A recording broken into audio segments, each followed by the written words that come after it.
18h20 sur Europe 1, votre grand journal du soir se poursuit jusqu'à 20h et reste à vos côtés pendant cette crise sanitaire. Vous recevez à présent Nathalie Lévy, la veuve du médecin urgentiste Éric Loupiac. Son mari est décédé le 23 avril dernier du Covid-19. Elle porte plainte aujourd'hui pour négligence et danger de la vie d'autrui. Bonsoir Madame Claire Loupiac. Bonsoir madame. Merci beaucoup d'être sur Europe 1 ce soir et de répondre à mes questions. On l'a dit, votre époux, urgentiste de 60 ans, est décédé du Covid-19 fin avril. Pourquoi avez-vous annoncé déposer plainte cette semaine ? Ce qui s'est passé est totalement injuste. Mon mari a pris sa garde le week-end du 7 mars et avant d'y aller, il savait que l'hôpital n'était pas prêt. Il savait qu'il manquait de moyens de protection, il manquait de tests de détection. Il savait qu'il courait un risque et avant de partir, il m'avait dit « Toi, tu restes là ». On était confinés, nous, à la maison depuis le 26 février, date du premier mort en France. Il m'avait dit « On ne sort plus, on ne fait plus les courses, ce sera tout par livraison ».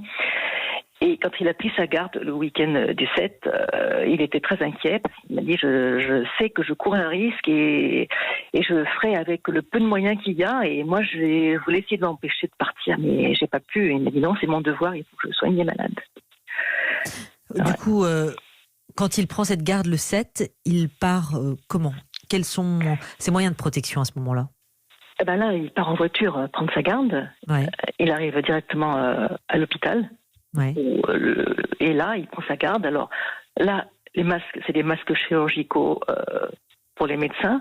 Les malades, quand ils sont testés positifs, ils ont un masque. Mais sinon, quand ils sont asymptomatiques, quand ils viennent pour autre chose, ils n'ont pas de masque.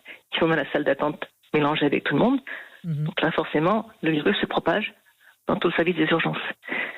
Et mon mari a sûrement pris un masque chirurgical, mais qui n'est pas suffisant, vu que les malades, eux, n'avaient pas de masque. Ce qu'il fallait, c'est que mon mari ait les bonnes protections en quantité suffisante, et là, il n'y en avait pas. Vous nous dites qu'il n'avait pas les bonnes protections à disposition. La direction de l'hôpital, elle assure, elle, que tout le matériel nécessaire était disponible. Oui, mais c'est pas le cas.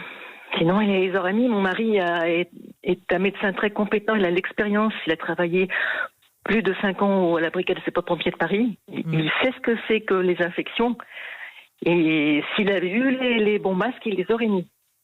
Il a fait des plans rouges, diplômé de médecine de catastrophe. Il n'y a pas de souci, ses compétences sont énormes. Bien sûr.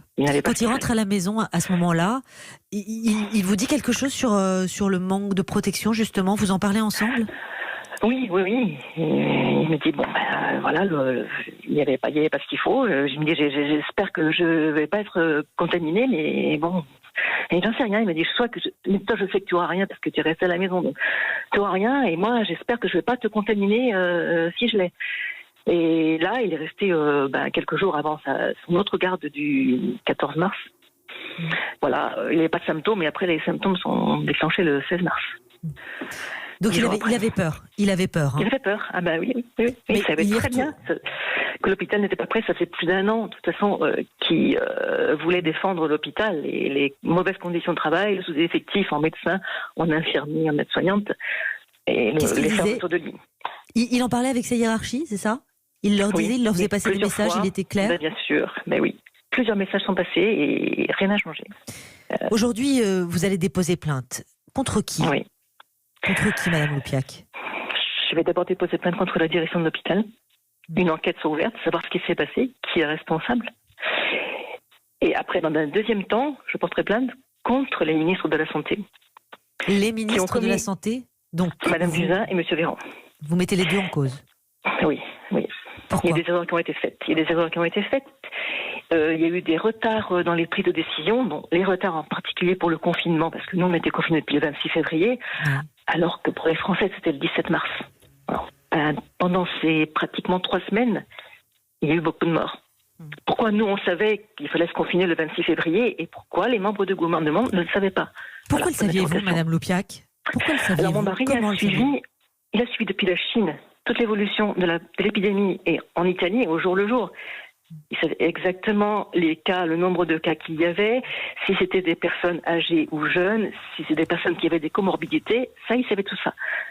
Et il a dit, on est en train de prendre le même chemin que l'Italie, on va vers 10 000, 20 000, 30 000 morts. Et c'est exactement ce qui s'est passé. Donc quand il a vu que le premier mort arrive en France, le 26 février, il m'a dit là, le virus est en France, on ne sort plus. parce que son professionnalisme, parce que le serment d'Hippocrate, il n'était pas question de ne pas honorer ses gardes du mois de mars. Ah non, de toute façon, ça c'est son devoir. Là, il fallait qu'il soigne les malades, et peu importe les conditions. Et s'il prenait un risque, il le prenait, et il est de formation médecin militaire. Donc, voilà. Ouais. Votre époux est décédé à Marseille, où il suivait le traitement du docteur Raoult à l'hydroxychloroquine contre le Covid-19, dont on a tellement parlé. Pourquoi a-t-il fait ce choix ? En fait, on se trouvait à Valence chez mon fils, et soit il allait à Lyon, soit il allait à Marseille. À Lyon, on n'a pas voulu le tester, parce qu'il n'avait pas beaucoup de symptômes au début, et il testait uniquement les personnes qui étaient gravement atteintes. Alors qu'à Marseille, on testait tout le monde, donc on est parti à Marseille. Après, on est revenu à Valence, et après, ça s'est aggravé, et on est reparti à Marseille. Selon vous, alors, parce que cette hydroxychloroquine, on en parle tant, ça ne l'a pas marché dans le cas de votre époux, malheureusement. Oui, je pense que ça n'a pas marché. Enfin, ça n'a pas marché, bien que le virus ait disparu au bout de 10 jours. Mais après, il y a un autre processus inflammatoire qui est arrivé, et là, qui a fait des très très beaux dégâts. Votre vie aujourd'hui, Madame Loupiac ? Ma vie est pratiquement entièrement détruite. C'est épouvantable ce que je vis et ce que mes enfants vivent. Mon mari était quelqu'un de très important, profondément gentil, honnête, ouvert vers les autres, toujours souriant, beaucoup de connaissances, très intelligent.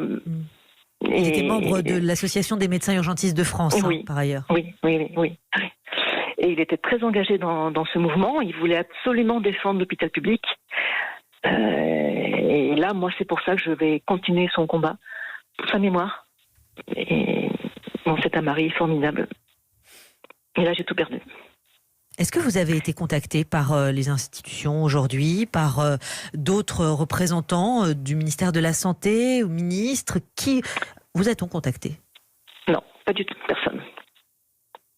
Personne. Vous êtes déçu, en colère ? Plutôt en colère, oui. Plutôt en colère parce que je vois tellement de choses que les ministres essayent, des informations qu'ils essayent de faire passer, beaucoup de communication, et résultat, je pense que la population n'a pas été assez protégée et peut-être ne le sera pas encore assez protégée. Vous dénoncez un mensonge aujourd'hui ? Oui, je dénonce un mensonge, oui. Un grave mensonge. Au début, il ne fallait pas mettre de masque. Début mars, au mois d'avril, fin avril, il faut mettre des masques. Vous allez déposer plainte cette semaine, Madame Loupiac, quel jour ? Non, je ne peux pas vous dire le jour, mais ça va se faire dans la semaine. Vous en espérez quoi concrètement ? J'espère qu'on arrivera à trouver les coupables, à voir les erreurs qu'ils ont commises, et la justice va trancher. Il avait seulement 60 ans et il est mort, on l'a dit, bien sûr, fin avril, décédé de ce Covid-19. Merci beaucoup, Madame Loupiac. Merci, Claire Loupiac, de nous avoir accordé ce moment sur Europe 1 et faire passer votre message. Merci beaucoup et bon courage à vous. Au revoir, Madame. Merci. Au revoir, Madame. Au revoir.